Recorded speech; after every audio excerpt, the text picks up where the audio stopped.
구독자 여러분 안녕하세요. 마키아벨리입니다. 정치를 보는 눈 마키아벨리. 오늘도 박진영 교수와 함께합니다. 어서 오십시오. 네, 안녕하세요. 22대 국회가 출범했습니다. 네. 그런데 반쪽짜리다 뭐 이런 얘기 많은데 네. 지금까지 좀 상황을 한번 짚어주시죠. 일단 야당만의 단독 개헌이죠. 네. 그 여당이 야당에는 안 들어오니까 어쩔 수 없죠. 이준석 의원 등의 개혁신당도 함께 포함된 네. 야당인 거죠. 네. 그러니까 국민의힘 빼고는 다 개헌에 찬성하고 또 들어온 건데 네. 지금 상황은 어떻게 돌아가고 있습니까? 윤석열 탓입니다. 네네. 윤석열 대통령에 의해서 국민의힘이 저는 국회를 사보타지하고 있다. 이렇게 보여지고요. 그럼에도 불구하고 국회 본연의 임무를 하는 데는 성실히 임하고 있다. 국회 본연의 임무는 행정부를 견제하고 감시하는 겁니다. 네네. 그런 측면에서는요, 여당보다는 야당이 주도하는 국회가 정상이다. 이렇게 보는 게 맞다라고 봅니다. 저는 뭐 문재인 정부라든가 과거 민주당 정권에서도 집권당이 다수당 인정이 있었습니다만 네네. 국회는 저는 늘 야당이 다수당인 것이 정상이 아닌가라고 생각을 합니다. 견제와 균형 때문에 그렇다. 그렇죠. 말씀이시죠. 그럼 일단 뭐 일종의 개문발차? 뭐 이런 개문발차죠. 거죠? 네. 국민의힘의 선택이 남았겠습니다. 개문발차인데요. 저는 뭐 국민의힘이 타나 안 타나 똑같다고 생각합니다. 네. 왜냐하면요, 보통 이제 여당은 한국 사회를 이야기합니다. 네. 정부가 가지고 있는 국정 목표나 과제를 뒷받침하는 역할들을 합니다. 근데 뭐 윤석열 정부가 국정 목표나 국정 지표가 없기 때문에 아니 뭐 산유국의 꿈 이런 거 없어요. 죄송합니다. 죄송합니다. 네. 없기 때문에 뭐 뒷받침할 것도 없어요. 네네. 사실 여당이 한 일이 윤석열, 김건희 방탄 국회 한 거 외에는 한 게 없지 않습니까? 역대 이 최악의 거부권 남발 사태, 여기에 대해서 국회의원으로서 한마디도 못하는 국회인데 지금 여당의 역할이 뭐가 있겠습니까? 저는 아무 의미 없다고 봅니다. 그래도 그 국민의힘 의원들 입장에서 국회에 들어오고 싶은 마음도 꽤 있는 거 아닙니까? 의원들 개개인. 그렇죠. 특히 이제 초선들 같은 경우에는 뭐 지역구 예산도 챙겨야 되고 네, 네. 수건 사업도 해결해야 되고 이런 생각들을 할 겁니다. 근데 또 이 여당은 또 편법이 있어요. 예산 국회가 되기 전까지는 부처 장관들을 개인적으로 만나서 부탁해서 지역의 민원을 푸는 방법들도 있습니다. 그리고 또 당정협의회라는 형태로 주요 의제들을 해결하는 방법도 있습니다. 그러면은 결국은 야당이 할 수 있는 일은 예산국회와 국정감사를 틀어잡아 가지고 구조적으로 이 여당 의원들이 편법으로서 지역구 관리하는 방법들 이런 것들을 막아버려야 돼요. 근데 어떤 국민의힘 초선 의원의 인터뷰를 봤는데 물론 익명으로 나왔습니다. 자기 여태까지 국회 본회의장 들어가보지는 못했다. 제일 많이 앉아 있었던 데는 땅바닥이다.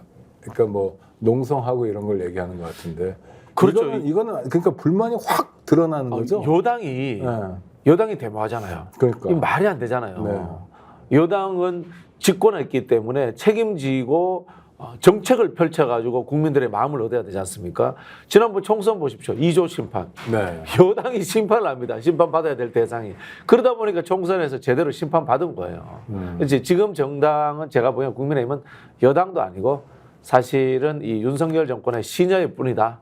라는 생각이 듭니다. 그러니까 상임위 이 위원장을 배분하는데 네. 의석수대로 18개 중에 11개는 민주당이 가져가고 나머지 7개를 국민의힘 보고 가져가라. 네. 근데 아직 덜썩 받지는 않은 상태잖아요. 네네. 근데 만약에 뭐 계속 소식이 없으면 그냥 7개도 우리가 할 수 있다. 이것에 대한 국민의힘의 선택은 어떨까요? 아마 국민의힘이 그런 분위기를 읽은 모양이에요. 그래서 지금 굉장히 고민하고 있다고 네네. 들었습니다. 제가 보기에는 앞서 말씀드린 것처럼 윤석열 정부 자체가 국정을 운영할 생각이 없기 때문에 표현하자면 의회 정부라는 하나의 구상을 가지고 민주당이 모든 상임위를 다 위원장을 가지는 게 저는 맞지 않나. 네. 실제로 그렇게 생각을 합니다. 그렇게 해서요, 이 법사위가 지금 굉장히 예를 들 만큼 잘하고 있는데요. 청문회를 통해 가지고 공무원들이 법률적으로 상임위에 안 나오면 안 되는 구조를 만들어 가지고 운영을 하면 됩니다. 네네. 결국은 뭡니까? 이 국회가 할 수 있는 일은 아까 말씀드린 것처럼 견제와 감시 그리고 공직자들을 다그쳐 가지고 정부가 돌아가도록 하는 거거든요. 네네. 대통령 하는 일 없잖아요. 놀잖아요. 그리고 국민의힘 여당 놀잖아요. 그럼 어떻게 됩니까? 야당 국회의원들이 직접적으로 부처의 공직자들을 상대해야 됩니다. 지금 법사위가 그렇게 하고 있어요. 네. 원래 상임위에는 공직자들이 출석 안 해도 돼요.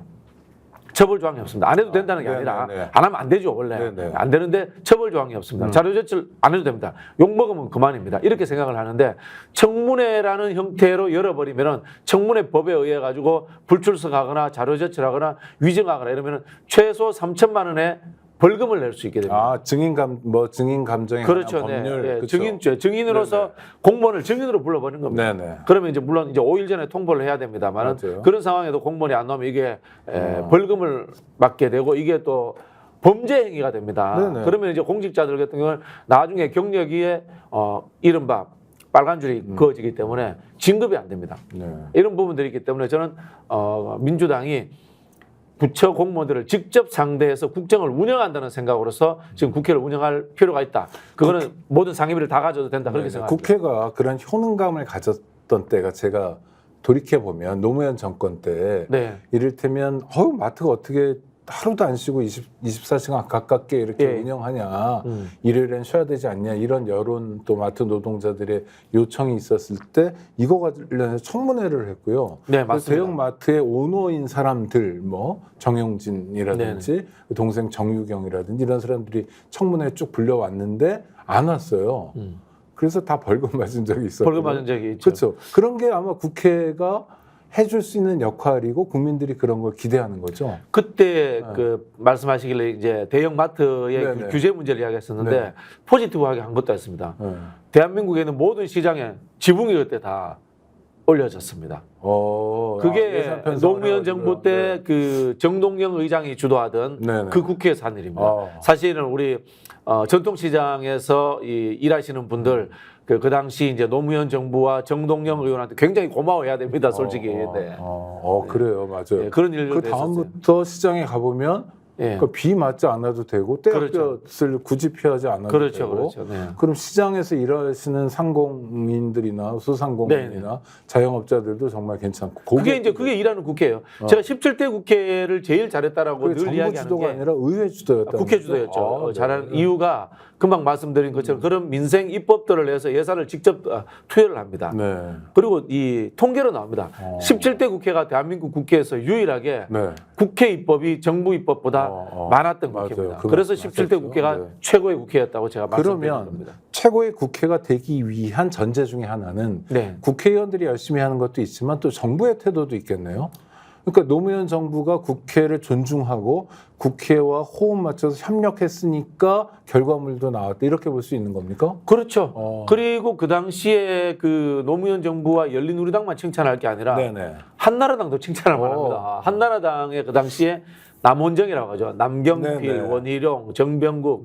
원희룡이 그때는 멀쩡했네요. 네네. 이런 이 개혁파들이 민생 입법이라든가 경제 관련되는 일에 있어서는 여야를 가지지 않고 협력하고 토론해서 합리적인 대안을 만들었습니다. 그 대표적인 게 한미 FTA입니다. 네네. 그리고 이라크 파병도 마찬가지입니다. 네. 그런 일들을 했기 때문에 노무현 정부가 대한민국의 선진국으로 가는 하나의 전환점을 만들었다라고 이야기를 하는 거거든요. 지금 교수님 말씀을 듣다 보면 역시 그래도 국회가 효능감 있게 일하는 것도 중요하지만 대통령의 입장, 태도도 결정적이네요. 대통령제 국가니까요. 네. 집행권을 행정부가 독점하고 있으니까 대통령이 엉터리면 나라가 엉터리가 되는 겁니다. 지금의 상황이 그렇지 않습니까? 아이고 엉터리다. 네. 그러면은 지금 야당만으로 구성된 국회 얼마든지 일할 수 있다 이렇게 보시는 거죠? 네, 그렇게 생각을 근데 합니다. 뭐 정부에서는 뭐 업무 보고 하라니까 못 하겠다. 뭐 그래서 제가 그 현행법상으로 가능한 게 법사위에서 한 것처럼 모든 상임위 활동을 청문회로 돌려버린 겁니다. 네. 청문회라고 하는 것은 3분의 1이 제안하고 상임위 의결로 가능하거든요. 상임위 의결은 과반 찬성입니다. 네. 모든 상임위가 지금 야당이 과반이 넘습니다. 그래서 모든 상임위 활동 자체가 다 청문회로 하는 겁니다. 그럼 국회 청문회 법이 있습니다. 네네. 제가 55조인지 66조인지 네. 헷갈리는데 청문회 법에 의하면 공무원들이 안 나오면 안 되잖아요. 네네. 그런 상황으로 해서 청문회를 해버리면은 관료들이 안 나올 수가 없는 거고요. 거기에서 제가 말씀드리지만 차관급 이상은 말을 안 듣습니다. 네네 이제 끝났으니까. 이제 끝났으니까. 네네. 그러나 밑에 실국장들 같은 경우는 말 잘 듣습니다. 네. 그분들 통해서 공직사회 오히려 국회가 주도해서 표현이 그렇습니다만 팡팡 돌아가게 하면 됩니다. 그런 전략을 써야 됩니다. 그리고 장관이 어떤 국장 보고 실장 보고 너 가지마 하면 네네.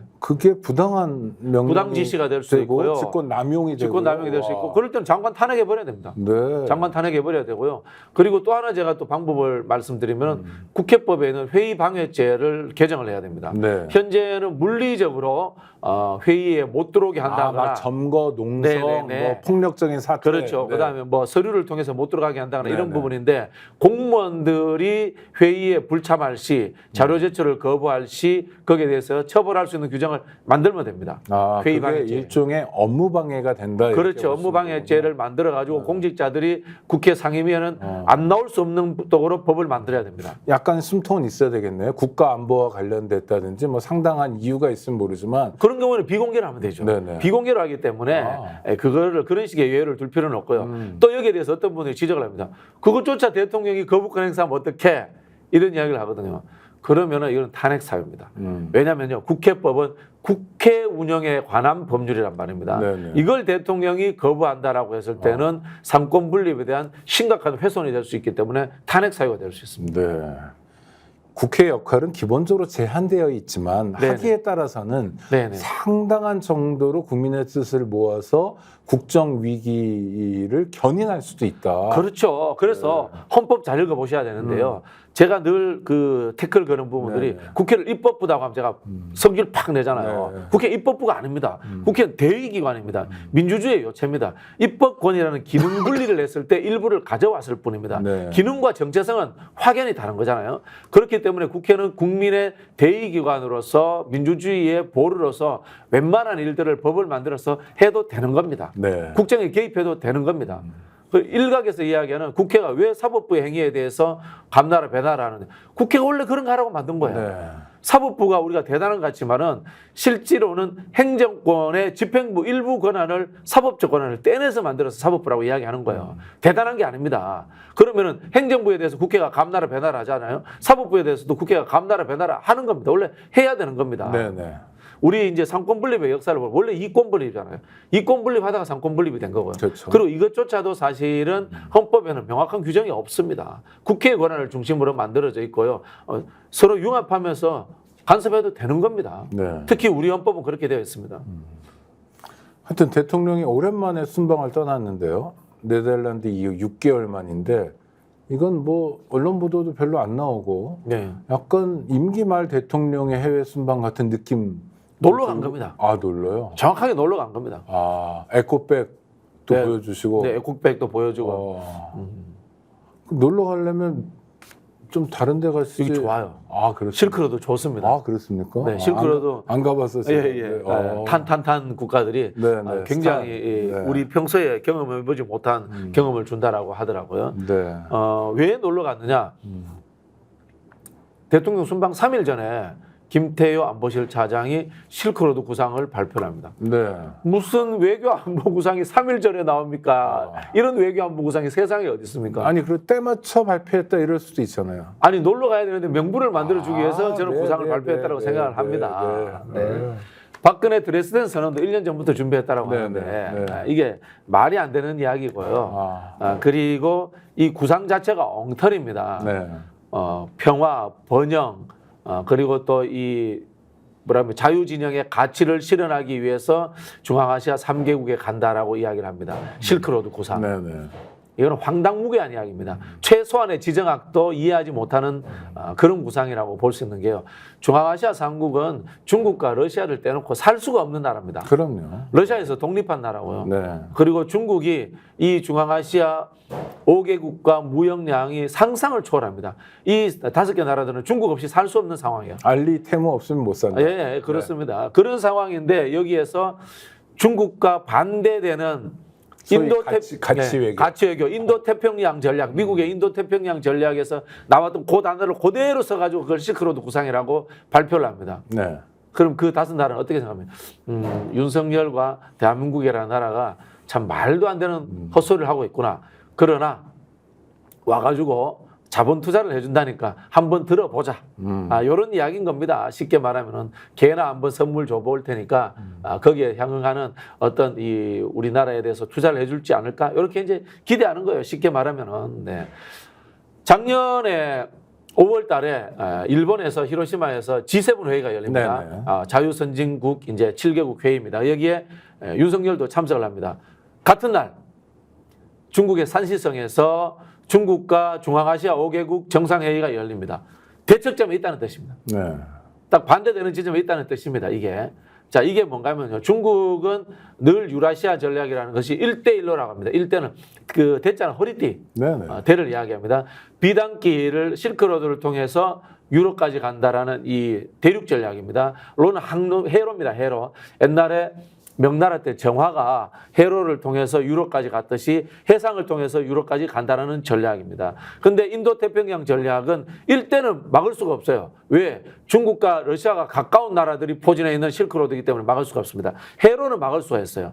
이게 인도태평양 전략의 핵심입니다. 중국을 해양으로, 태평양으로, 인도양으로 나오는 것을 봉쇄하겠다는 것이 인도태평양 전략의 핵심이고 여기에 대한민국도 한때 부응해가지고 신남방 정책이라는 것을 만들었어요. 문재인 정부 때. 문재인 정부도 우리가 뭐 미국과의 혈맹 관계를 깰 수 없으니까 미국의 제안을 받아야 된단 말입니다. 그런 측면에서 우리가 해안으로 통해서 인도까지 진출을 하면서 미국의 인도 태평양 전략에 적당히 부응해주는 척하고 그러면서 이 동남아 국가들과 경제 협력을 통해서 중국과의 경제에 있어서의 경쟁 관계에서 우리가 우위를 점하도록 하자. 이게 이제 문재인 정부의 신남방 정책이었어요. 이렇게 협력은 가능합니다. 그런데 일대는 이거는 불가능한 이야기예요. 아니 그리고 중국이 아프리카 진출하고 이런 거 보면요.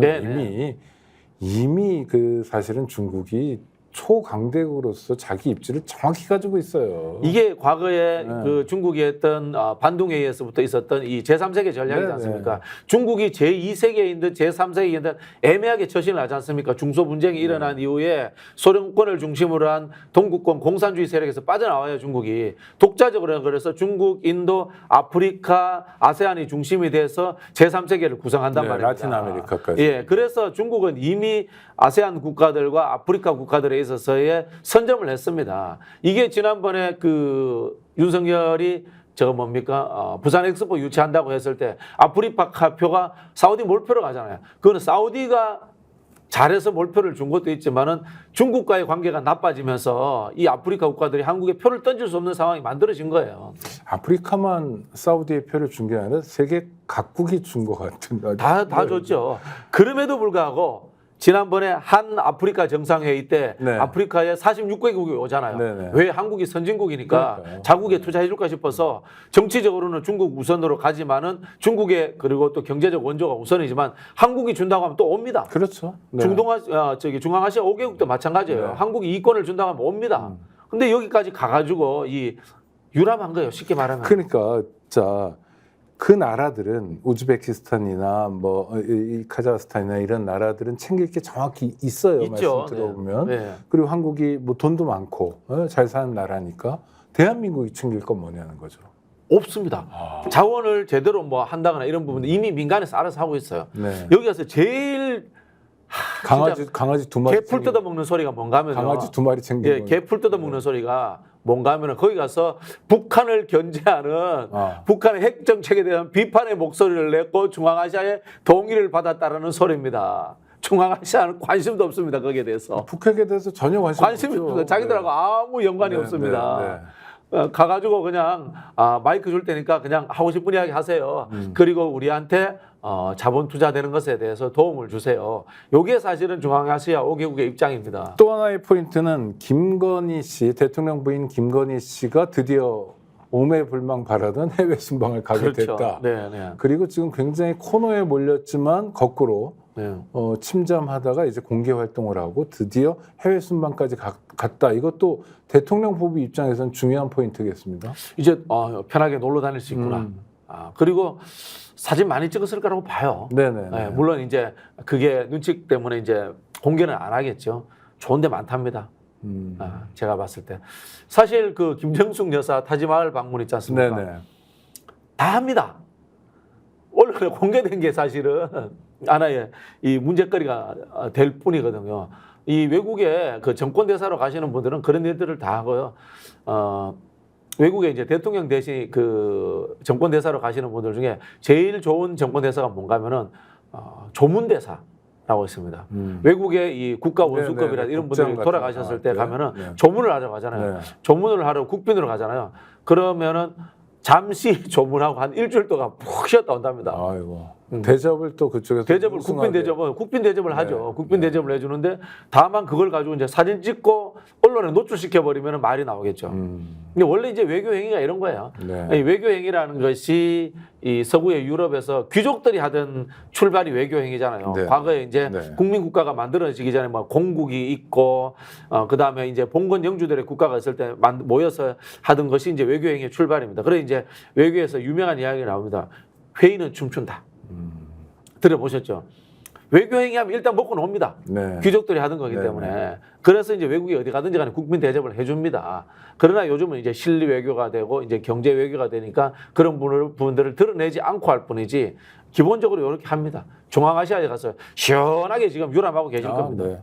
아니 한국에 오는 국빈들도 사실 우리가 경복궁도 보여주고 싶고 또 보여주기도 하잖아요. 그렇게 하죠. 어떤 뭐 사람들은 뭐 경주에 가기도 하고 엘리자베스 2세 같은 경우도 뭐 다 그런 기억이 나거든요. 한국 입장에서는 그런 사람들이 와서 야 어디 담양 대나무 숲이라도 한번 걸었으면 좋겠다 이런 욕구가 있는 거잖아요. 그렇죠. 자연스러운 중요한 거죠. 건 이제 기본 취지가 제대로 맞아 떨어졌느냐 안 맞아 떨어졌냐는 이야기인데 실크로드 구상이라는 자체가 엉터리 구상이에요. 실현될 수 없는 지정학적인 상황인데 그걸 만들어서 갔기 때문에 저는 윤석열 대통령 부부는 이런 이야기 모를 거라고 봐요.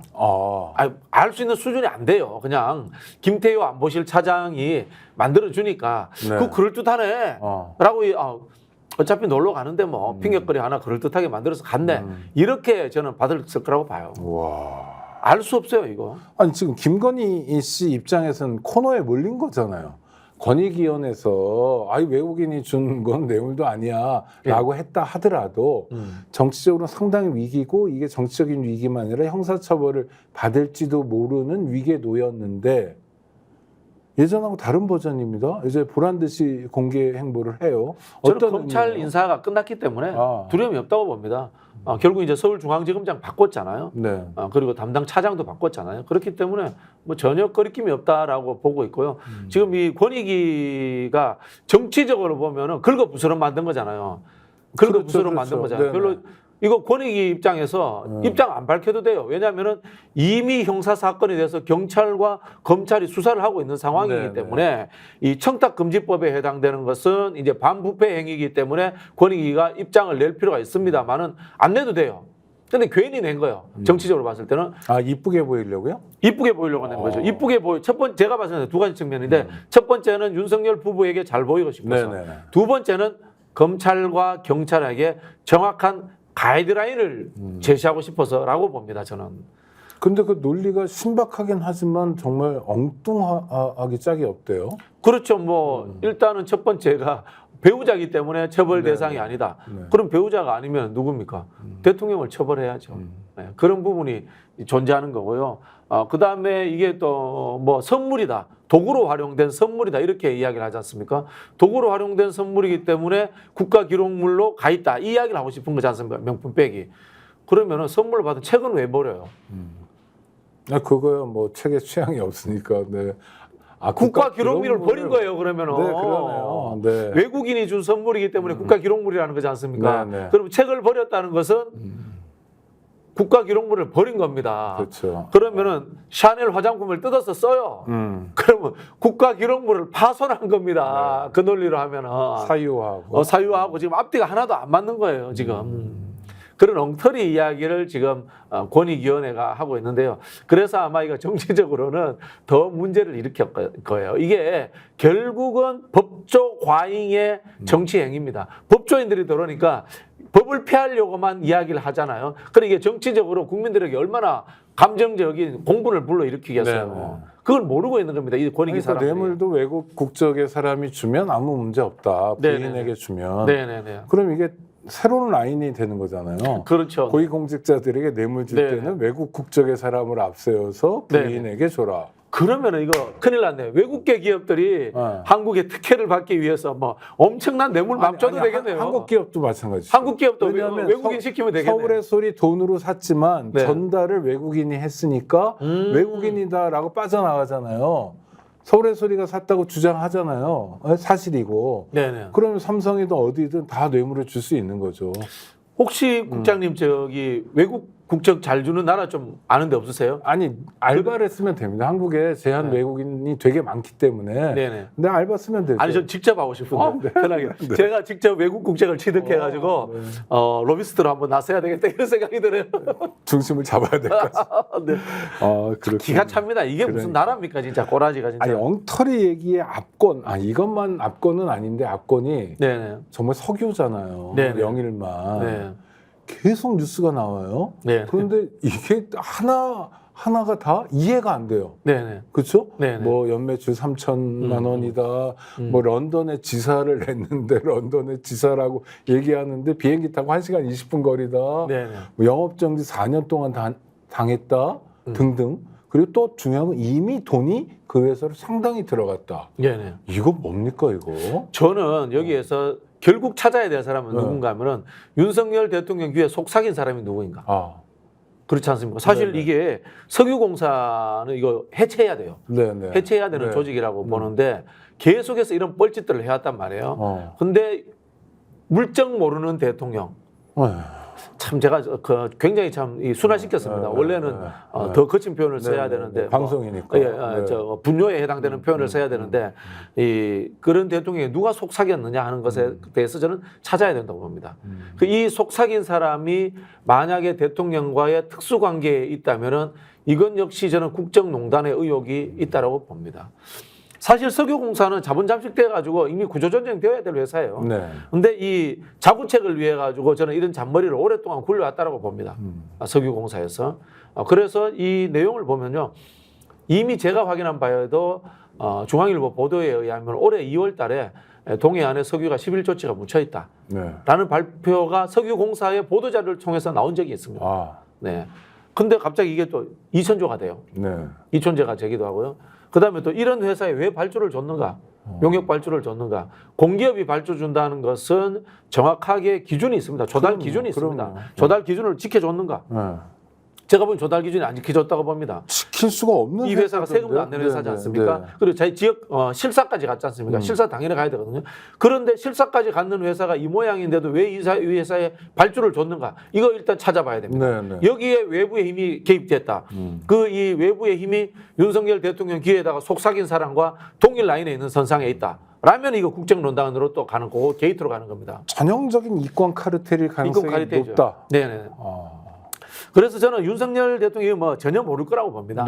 이 사건은 저는 석유 시추까지 못 갈 거라고 봐요.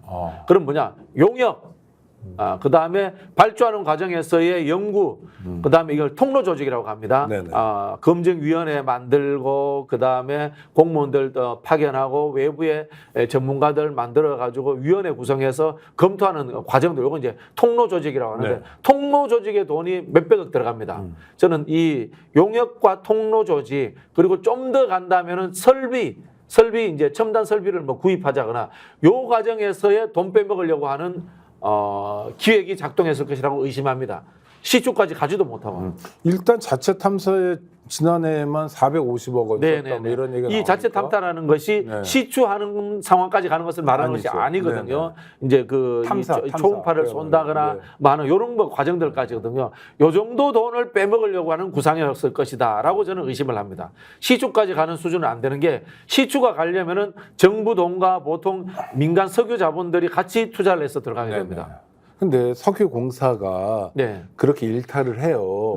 그거를 정부에서 방치하고 있는 것도 문제인데 더 큰 문제는 석유공사의 일탈이 대통령께까지 연결이 되고 그런 거 하지 말라고 정부 부처가 있고 그런 거 하지 말라고 대통령실이 참모 보좌 기능을 수행하는 거 아닙니까? 근데 취임일에 최초의 브리핑을 이걸로 하는 대통령. 이건 뭡니까? 이게 붕괴입니까? 다? 붕괴죠. 산자부 패싱이잖아요. 산자부 패싱된 거 아닙니까? 근데 그러니까 지금 부처는 그냥 넘어가 버리고. 근데 현재 석유공사의 사장이라든가 또는 상임감사라든가 임원진들이 누가 들어와 있는지를 확인해 봐야 됩니다. 네. 임기가 끝나가는 공직자들일 수도 있고요. 대통령 측근이 감사라든가 또는 상임본부장이 와 있을 수도 있습니다. 이 사람들이 산자부를 패싱하고 대통령실로 바로 간 거다라고 저는 의심을 하고 여기에는 이 사람들도 사실 잘 몰랐을 거라고 봅니다. 저는. 네. 몰랐을 거라고 보고 국제적인 석유 브로커와 그다음에 석유공사 내부에 이 석유공사를 통해서 뭔가를 해먹을 결심을 한 나쁜 결심을 한 사람들이 저는 결탁됐을 가능성이 있다라고 봅니다. 아니 그러니까 저는 거기까지도 좋다는 거예요. 그러니까 어떤 나쁜 세력들은 늘 있잖아요. 네네네. 뭐 쌍방울이 속옷 만드는 회사가 아니라 기업 사냥하고 이런 회사가 됐다며요. 이런 네네네. 것처럼 네네네. 거기에 뭐 어떤 선의가 있어요. 그래서 이제 보이는 대로 이용하고 활용하고 오로지 영리만을 목적으로 가는 거예요. 석유공사도 그렇다 치고. 네네. 그래서 설령 산자부를 패싱했다 하더라도 대통령실이라는 참모 조직의 벽 앞에서 네네. 그 벽을 타고 넘어갈 수는 없어야 되잖아요. 그래서 제가 말씀드린 게 대통령 귀에 속삭인 사람이 있다라고 이야기하는 거예요. 따로. 예를 들자면 이게 비서 이런 거 참모. 자, 그럴 경우 있습니다. 석유공사에 대통령과 절친한 사람, 네네네. 어떤 중앙고등학교 후배가 가서 이제 대통령 귀에 속삭였다고 어. 칩시다. 그러면은 대통령실에 산업부에서 파견 나와 있단 말입니다. 네네, 그렇죠. 최소한 뭐 비서관급이나 선임행정관급이 1, 2급이 파견 나와 있거든요. 네네. 그럼 그 사람에게 검증을 맡겨야 돼요. 그럼 산업부 통해서 다시 내려와서 확인해 보면 됩니다. 산업부 조직이요. 에너지 관련해서 엄청나게 비대합니다. 산업자원부잖아요. 원래 명칭이 산업자원부인데. 산업자원통상부. 네, 산업자원통상부인데 네. 대한민국 산업부는 산업 정책을 안 한 지 오래됐습니다. 왜? 대한민국이 산업 정책 없어도 대기업 중심으로 해서 이미 산업 정책이 자기들이 민간들이 알아서 잘 합니다. 그리고 기재부도 그거 안 합니다. 그래서 사실 대한민국 경제 관료들이 상당히 심각한 문제입니다. 재정 기획만 있고 산업 정책 기획이 없어요. 없어진 지 오래됐어요. 옛날에 우리 아시겠지만은 뭐 경제개발 경제기획원이 있었잖아요. 뭐, 네. 그게 박정희, 전두환, 노태우 시대까지 경제기획원 관료들에 의해 가지고 개발 독재라는 나쁜 방식이지만은 대한민국이 선진국까지 오는데 엄청난 역할을 한 거는 인정을 해줘야 됩니다. 경제기획이 없어진 지 오래됐어요, 대한민국. 경제기획 잘 안 합니다. 안 하고요. 오히려 이 에너지 기획은 굉장히 많이 합니다. 왜? 할 게 그것밖에 없고 거기에 집중되어 있습니다. 그러면 산업부에게 물어보면 역량이 있다는 거 아니에요? 역량이 있죠. 대한민국 에너지 정책 기획도 탁월합니다. 네. 탁월합니다. 이거는 우리가 보수 정부지만은 잘했다고 칭찬해 드릴게요. 이명박 정권. 이명박 정권 때 녹색 선장 들고 나왔잖아요. 그게 노무현 정부의 영속성상에 있었거든요. 신재생이라든가 그런 부분에서 잘 합니다. 그리고 또 이 석유 산업 관련해서도 우리나라 SK 정유가 가지고 있는 기술이 전 세계 뭐 최고입니다. 정유 기술 자체가. 그런 부분들도 있겠고, 그리고 실제로 우리나라의 아니 그 계속 드는 의문은 네. 그런 역량이 있는데도 불구하고 대통령이 이런 허무맹랑한 대국민 브리핑을 하게 되는 것 네. 속삭였다 쳐요. 네, 네. 그리고 공용폰도 안 쓰고 네, 막 네. 개인 폰 쓰고 그래요. 네, 네. 그래서 이 개인 폰을 러시아가 듣는지 미국이 듣는지 일본이 듣는지도 모르잖아요, 솔직히. 네. 이렇게 엉망진창이 될 때까지 대통령실은 뭐 하냐는 거예요. 두 가지라고 봅니다. 네. 첫 번째는 들어도 보고를 해도 대통령이 못 알아듣는다. 아이고.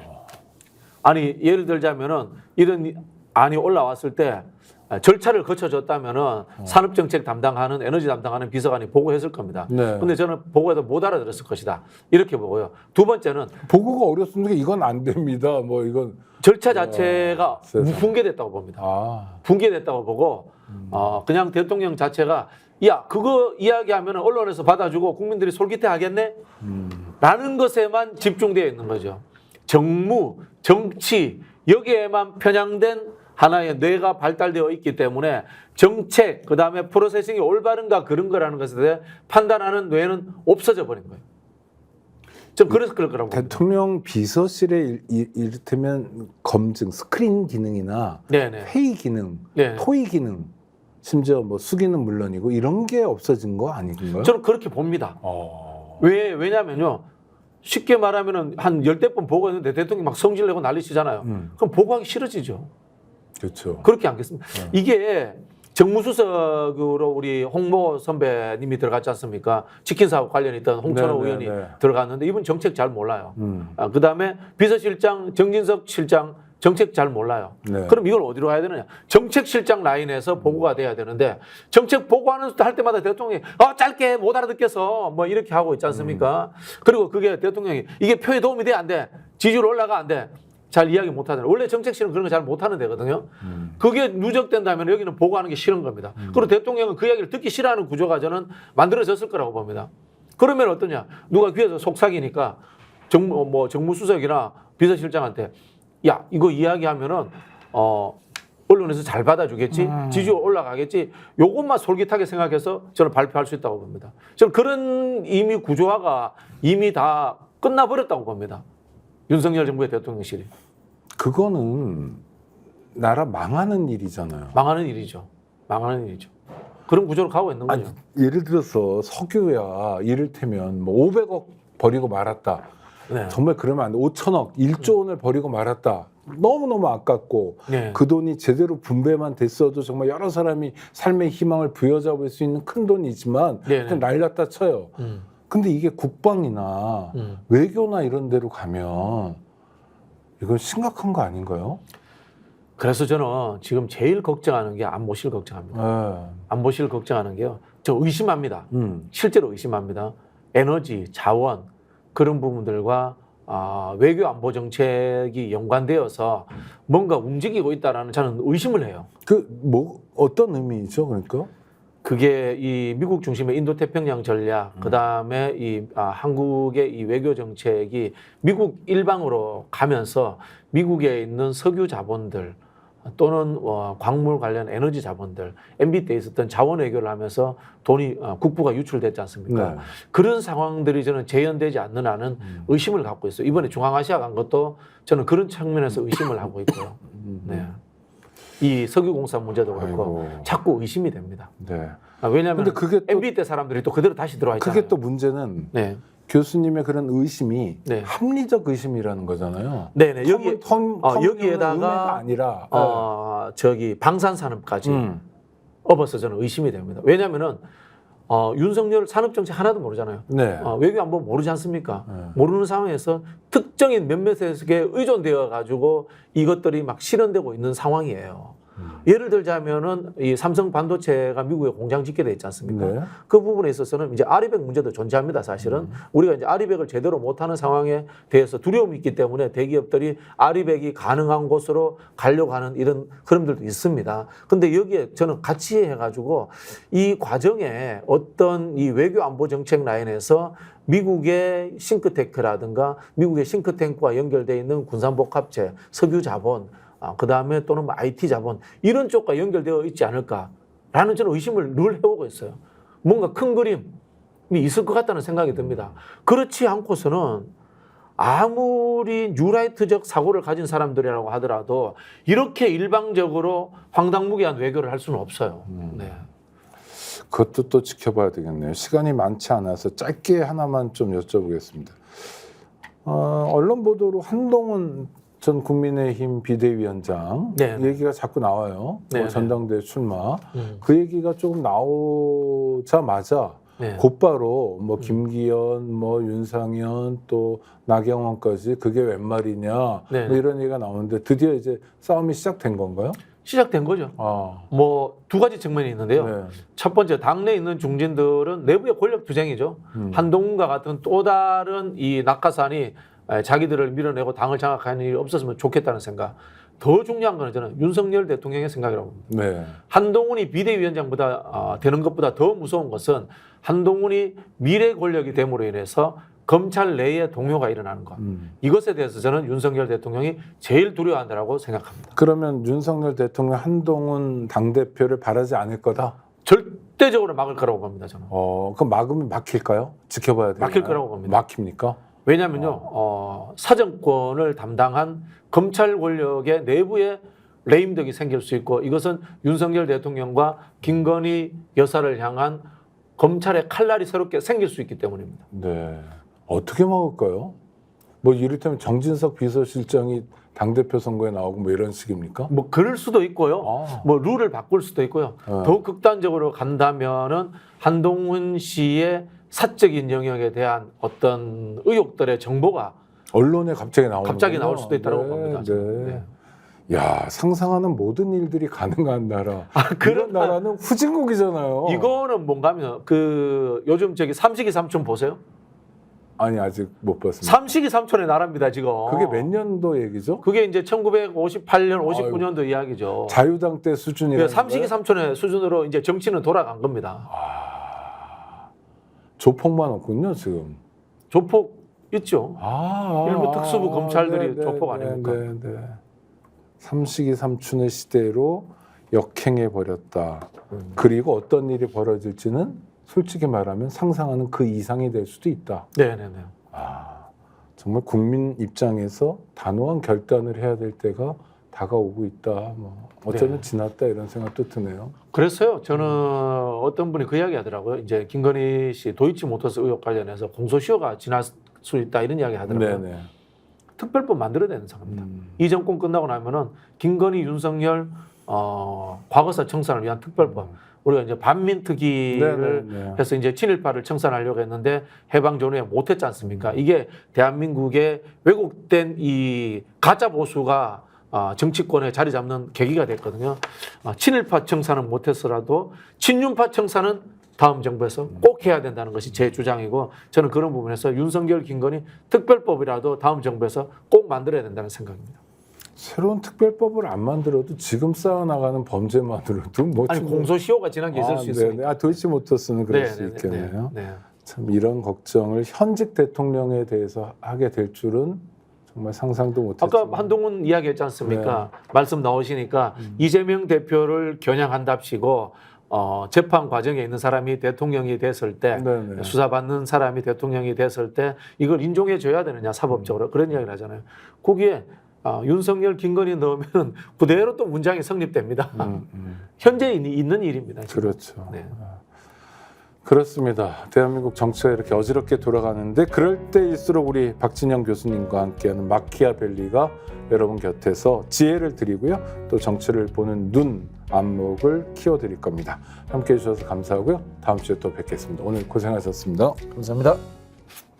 지금 당장 스픽스 구독 눌러주세요. 지금 보고 계시는 영상 좋아요, 댓글도 마구마구 남겨주세요.